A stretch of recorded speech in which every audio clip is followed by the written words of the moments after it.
as I've said earlier, what makes this Viu Original series worth watching, well, among the many things that make it worth watching, is that the people who made it are award-winning filmmakers with international experience. So obviously, the show is not going to let us down. Let us meet the creators and the crew who gave us K-Love, starting with our very first esteemed guest, a former Marvel Studio executive. She received a Gold Clio for her work in Guardians of the Galaxy Volume 2, as well as a Silver Telly for Doctor Strange and Thor Ragnarok. She is also the head of content development for Viu Philippines and the series creator of K-Love. Please welcome her with a big round of applause, Miss Corina Vistan. Hello!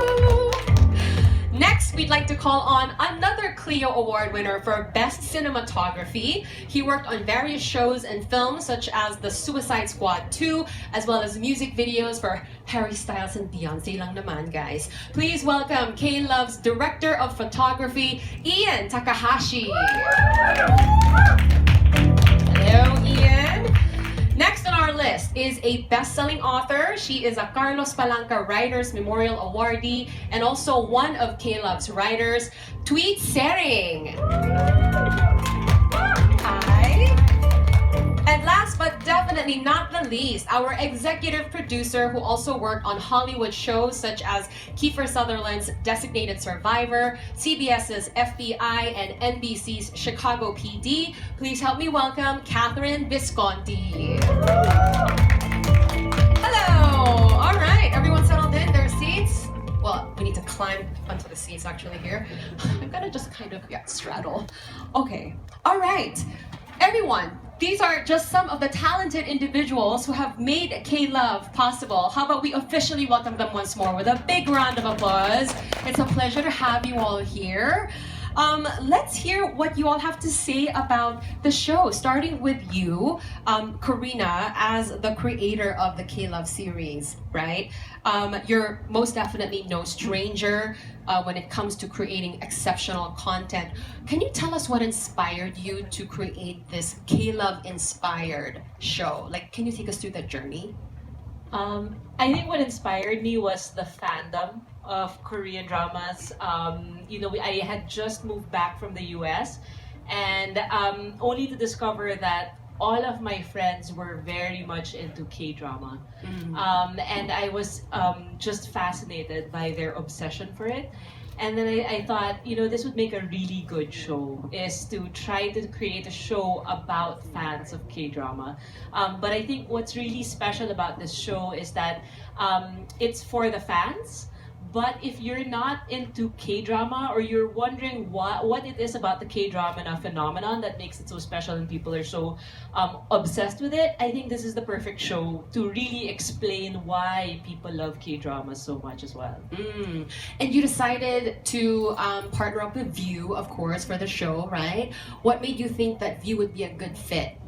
Viu is the perfect fit for K-dramas because they are the leader in K-drama content. So they were just the perfect people to create a show about their fans and about their audience. Yeah, I mean, we're thrilled about this partnership, right? Yeah. Yes, we are. We were just talking about all the K-dramas that we were watching on Viu. Thank you so much for that, Corina. Let's move on to K-Love's writer. Let's talk to Tweet. Tweet, I have a question for Tweet. Tweet, tell us a little bit about your writing process. What was this like? Where did you draw your inspiration? Where did you, get your characters for the show?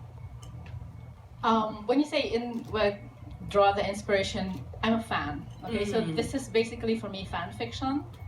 I am a fan, and this is the fiction that was inspired by watching K-drama, and I came late into to the party. I only started watching my K-drama last year. Which one was it that got you hooked? The second one, not the first one. I love the first one, but the second one, which was Startup, was really good. Startup. Startup. Okay, got it. And then, but the one that I watched nonstop, I think, was Reply 1988. Oh, I think everyone agrees. Diba? That's the theme, diba? That's the thing. So that was my sister and I, so there are two of us who wrote this. Tara, right? Yes. Yeah. And she's not here, so I'm going to speak on her behalf. She said she gave me permission.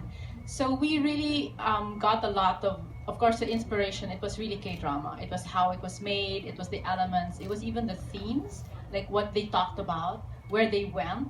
It's like it was so amazing to us that, oh my, they really went there. You know, they really talked about these subjects, and it feels epic and intimate. And we hope to bring that to this one as well. So I hope it shows. Oh, I'm so excited to find out what you're talking about. Okay, all right. Let's move on to Catherine, K-Love's executive producer. Catherine, were there any challenges in putting a show? Why are you laughing, Karina?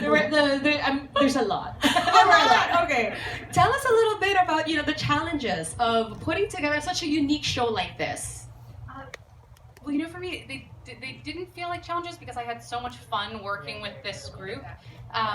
It was really a great K-Love crew, and we would Zoom from me and Dizon in LA with across continents with Tweet and Tara who are in Southeast Asia, and Karina who was back and forth.